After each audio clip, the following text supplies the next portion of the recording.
금은 부인을 위해, 은은 하인을 위해, 동은 장인의 기술이 빛나는 숙련된 장인을 위해. 그러나 철이야말로, 이 차갑고 둔한 철이야말로 모든 것 위에 군림하는 것이다. 러이어드 키플링이 쓴 이 시는 어디에나 있는 철의 힘을 기리고 있습니다. 하지만 이 유명한 시인에게는 잘 알려지지 않은 약간의 수수께끼 같은 문장도 있는데요. 그것은 바로 기술자로서의 여행의식이라는 선서문입니다. 여러분 안녕하세요. 이번에 소개할 것은 그 비밀의식에 더해 비참한 결과를 초래한 공학상의 큰 실패들입니다. 이곳은 토픽입니다. 천천히 즐겨주세요. 그럼 바로 시작해 보도록 하겠습니다.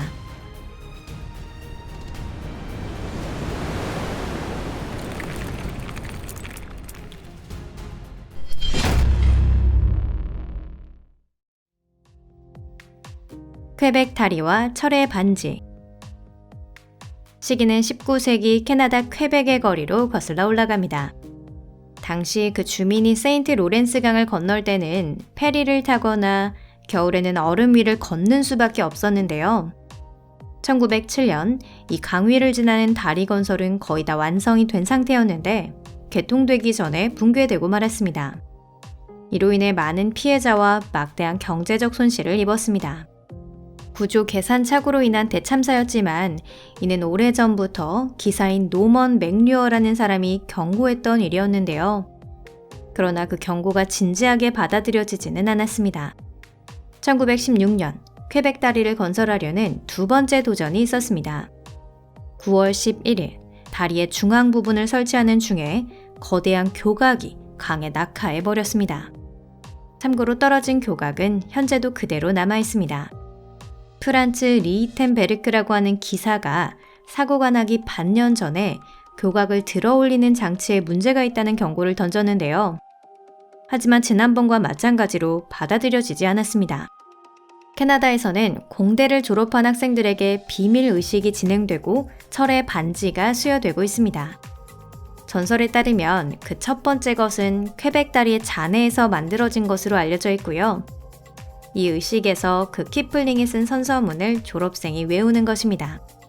감이 오신 분도 있을 것 같네요. 의학에 관계된 분들께는 친숙한 히포크라테스의 맹세와 같은 것으로 이는 바로 그 공학 버전입니다. 공대 졸업생은 자신의 직업의 명예, 윤리, 중요성을 잊지 말 것을 다짐하며 그 다짐을 항상 잊지 않도록 철의 반지를 받는 것인데요. 사람의 목숨을 맡기는 철은 금보다 중요하다는 것을 보여줌으로써 주로 쓰는 사람의 새끼손가락에 끼우는 것이 관례입니다. 허블 우주망원경. 나사와 ESA의 자존심은 망원경의 주경 형상의 차질로 인해 무너져 버렸습니다. 불과 2마이크로미터의 차질이었지만 여기서 끝나지 않았습니다. 과학자들이 더 낙담할 일이 남아 있었죠. 사진의 퀄리티는 당초의 예상보다 훨씬 나빴습니다. 그 결과 허블 우주망원경으로는 미광천체라는 어두운 별을 관측할 수 없게 되었습니다. 즉 본래의 역할에 부합하지 않게 된 거죠. 생각해보세요. 21억 달러가 우주에 던져진 것입니다. 외형은 그야말로 장관이지만 실제로는 기대했던 정도에 한참이나 미치지 못했습니다. 이렇게 된 이유는 망원경 조립 시에 실수가 있었던 것과 같은 맥락이었는데요. 기술자가 제조 시에 중요한 눌 보정 장치를 올바르게 장착하지 않았습니다. 이는 경면의 왜곡을 검출하는 장치인데요. 조립 후 작업자가 원래 그곳에 없어야 할 틈을 발견했습니다. 그런데 거기에 와셔를 비틀어 넣고 끝내버린 것이죠. 쉽게 믿기 어려운 이야기입니다.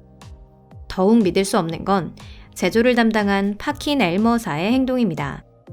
보험을 위해 설치했던 다른 2대 눌 보정 장치의 올바른 측정치를 무시한 것인데요. 그 결과 미션 자체가 위태로워져 기술자들에게 이례적인 해결책을 요구하는 상황이 벌어지고 말았습니다. 그리고 그 해결책은 거울의 오류를 보완하기 위해 안경 같은 것을 착용시키는 것이었습니다. 이는 1993년 우주 비행사가 허블 우주망원경 최초의 서비스 미션을 수행하면서 설치했습니다. 광학 보정 시스템은 무사히 작동했고 그리고 불과 4년 후 우주망원경은 본격적인 가동을 시작하게 된 것입니다. 스탠더드 오일빌. 시카고에 있는 현재는 에이온 센터라 불리는 이 건물은 과거 스탠더드 오일 오브 인디애나사의 권력과 웅장함을 상징하기 위해 지어진 것이었습니다. 때문에 이 346m의 초고층 빌딩, 스탠더드 오일 빌딩에는 유명한 이탈리아의 칼라라산 대리석이 사용되었습니다. 하지만 건축가들은 값비싼 장식을 절약하기 위해 아주 얇은 슬랩으로 만든 것을 사용했는데요. 12년 후 팔랑거리는 외장을 스테인리스 띠로 보강해야 했지만 그것도 오래가지 못했습니다. 1990년 대리석 판은 벗겨지고 백화강암으로 교체됐습니다. 이 보수에는 8천만 달러라는 거금이 들었다고 합니다. 인터시티 익스프레스 열차 탈선 사고. 1998년 6월 3일 독일의 에스웨데 부근에서 고속열차 인터시티 익스프레스의 884 열차 비렐름 콘라트 엑스레이호가 사고를 냈습니다. 시속 200km로 주행하던 중 객차 1호차의 바퀴 일부가 파괴되면서 그 금속 조각이 객차 바닥에 박힌 것인데요. 그리고 그 이상 사태의 연쇄 반응이 야기되었습니다. 그 결과 육교가 붕괴되고 다리 위에 있던 차량도 대파되어 여러 객차가 엉망이 되었습니다. 사고 현장에는 101그루의 벚나무가 심어져 있었습니다. 조사 결과 사고의 원인 중 하나는 바로 좋은 것을 보다 좋은 것으로 대체하려고 한 것에 있었습니다. 이 사고 훨씬 이전에 열차에는 일체형 바퀴라는 것이 사용되어 승객과 직원들은 좋지 않은 승차감을 느껴야 했는데요. 일체형 바퀴는 고속으로 주행하면 진동이 발생하기 쉬운 구조였던 것입니다. 이로 인해 식당 차에서는 식기가 떨리거나 움직이는 상황이 발생했죠. 이후 그 해결책을 발견하게 됩니다. 바퀴를 고무 완충제와 강철 외륜으로 감싸기로 한 것인데요.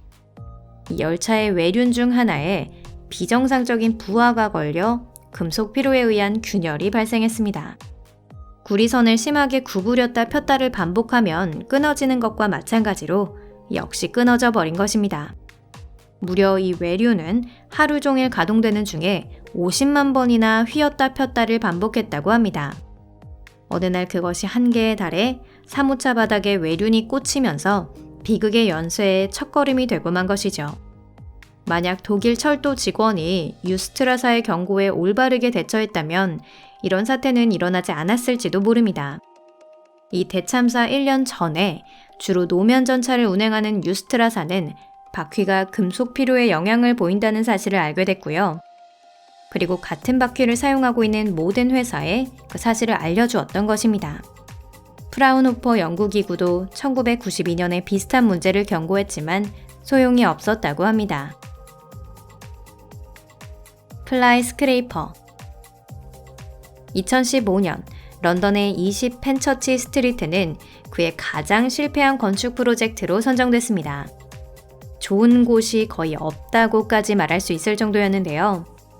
왕립도시계획협회는 이런 큰 실패가 다시는 일어나지 않도록 하겠다고 다짐했습니다. 그렇다면 과연 무엇이 문제였을까요? 가장 큰 첫 번째 문제는 문제가 한두 가지가 아니라는 것이었습니다. 먼저 우루과이 건축가 라파엘 비니올리의 발안에 의해 건물 모양이 렌즈처럼 생겼습니다. 더운 날에는 남쪽 벽에 반사된 태양광이 주위를 가열해서 엄청난 기온이 됩니다. 여러 대의 차량과 한 장의 도어 매트가 이로 인해 피해를 입었습니다. 빌딩 부근에서 기록된 최고 기온은 117도였습니다. 저널리스트인 짐 왓슨 씨는 불을 전혀 사용하지 않고 건물 벽 근처에서 스크램블 에그를 만들 수 있었다고 말합니다. 하지만 더는 놀랍지도 않습니다.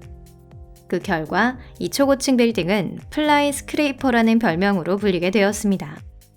둘째, 이 빌딩의 특이한 구조가 바깥 바람의 흐름을 변화시켰다는 점인데요. 빌딩 바람이 강하게 불면서 그다지 좋지 않은 상황이 연출되었습니다. 그리고 세 번째는 이 빌딩이 런던에서 가장 높은 곳에 있는 공원으로 자리매김하고 있다는 점이었습니다. 당국으로부터 건설 허가가 난 것도 대부분 그 덕분이었는데요. 하지만 높은 나무가 우거진 녹음이 넘치는 공원이라는 구절과는 달리 초목이 드문드문 자란 경사면이 펼쳐져 있을 뿐이었습니다. 게다가 공원은 예약이 필요해서 자유롭게 출입할 수도 없습니다. 영국인들은 초록색을 매우 좋아하는데 말이죠. 부르마진유 미광댐 붕괴 사고. 2019년 1월 25일 브라질 미나스 제라이스 주에서 댐이 붕괴되어 270명의 피해자를 냈습니다. 진흙더미에 의해 광산시설과 주택, 호텔, 다리 등이 파괴되었는데요. 독일의 제3자 시험 인증기관인 튀으 주드사에 따르면 댐과 광산을 소유한 발레사는 댐 감시 도구에 문제가 있음을 이미 알고 있었다고 합니다. 하지만 알고 있었음에도 아무것도 하지 않았다는 것입니다. 장강에 있는 세계 최대 수력발전소에도 이와 같은 경고가 내려졌습니다. 2020년 수성 환경에 관한 중국의 저명한 학자인 왕 웨이락 씨는 산샤댐이 붕괴할 우려가 있다고 말했습니다. 기준에 미달하는 콘크리트 사용과 공사 품질 관리에 비리가 있었던 것이 그 이유라고 하는데요. 그 예언이 맞지 않기를 바랄 뿐입니다. 이상으로 오늘 영상은 여기까지입니다. 끝까지 시청해주셔서 감사합니다. 헤어지는 건 아쉽지만 곧 다시 만날 수 있을 거예요. 이 영상이 마음에 드신다면 댓글과 좋아요를 부탁드립니다. 그럼 다음 영상에서 뵙겠습니다. 안녕히 계세요.